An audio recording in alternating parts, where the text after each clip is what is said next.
Did you guys know that there's around 329 million people in America?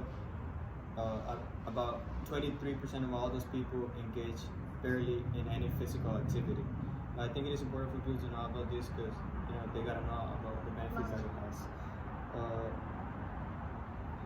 As a person who engages in as much physical activity as I can confirm that all and assure that all the benefits of exercising are actually valid. By exercising only a few minutes a day, people can improve their mental performance. They can improve their life in the long term, and it can also help them reduce the chances of getting depression. Today I'm gonna talk about all the benefits, and I'm gonna start off by talking about how it can improve your mental performance. Then I'm gonna move on to talk about how it can help you in the long term, and finally I'm gonna talk about how it can help you reduce the chances of getting depression. So it can help your mental performance by reducing stress, and you can also help you improve your concentration level and also reaction time. So for stress, as it was published in an article in 2017, exercising and stress. Exercising can boost your endorphins, which are neurotransmitter that has a calming effect in your body. Also, last time I watched a TED Talk video where Professor Wendy Suzuki from New York State University, she talks about the benefits of exercising, and she mentions how by exercising, and in her neuroscience class, the most common finding is that exercising contributes to a longer focus and attention level. So it is very beneficial, and you can also improve your reaction time, like I said. In a study published in 2005 in the Journal of Neuroscience Letters, participants exercising more often were more likely to react faster than participants who did not exercise at all. Now I'm going to talk about how it can be beneficial in the long term. So it can also be beneficial in the long term because it can reduce your risk of getting heart attack or heart disease.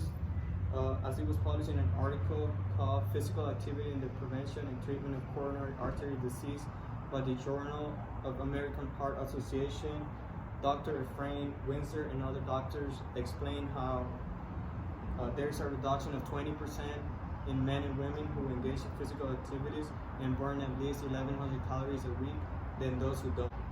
It also helps the growth of your hippocampus. As Dr. Suzuki, the professor I just explained earlier, she talks in her TED Talk how it can help you expand your self-growth in your hippocampus, which can later affect you in the long term because you can contain your memories for a longer period of time, And also, another important thing is that it helps you reduce your chances of getting dementia.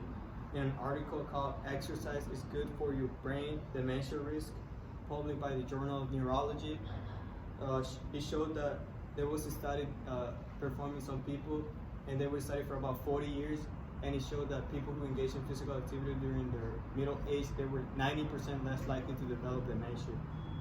So, also, exercise, another important thing is that it can improve your social skills, because if you, as a kid, engage in sports activities or sports teams, you can develop social skills by developing leadership skills and making friendships and developing social relations with your peers.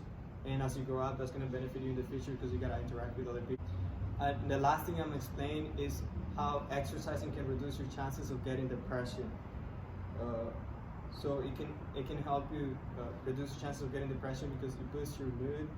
As it was stated in an article, Exercising and Its Effects on Serotonin and Dopamine Level, Sherry Kay, she talks about how exercising can boost your serotonin levels, which are associated with mood, social behavior, appetite, and digestion.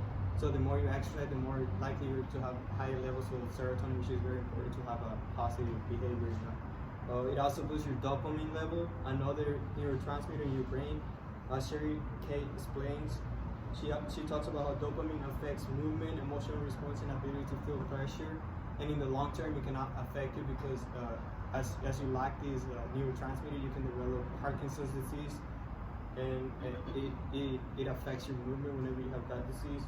And the last thing I'm going to talk about is how exercise can benefit you in the it prevents you from getting depression because it makes you lose weight.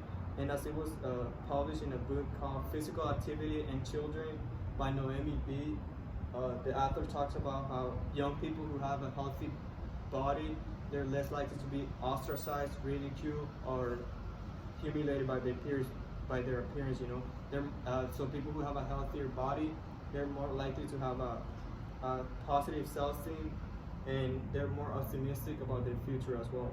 And it can ultimately benefit you and prevent you from getting depression, because as you exercise, the more you exercise, you're gonna feel like it is a hobby for you, and you're gonna do it more and more, which is gonna benefit you in the long term as well. So hope you guys learned something today, and as I went over how exercise can benefit you in your brain performance, how it can help you have a healthier future in the long term, and how it can also help you reduce your chances of getting depression. I'm gonna leave you guys with this one phrase that I found on my Instagram inspirational quote that goes, if you could do something for yourself, do it, that your future self will thank you for. Thank you guys.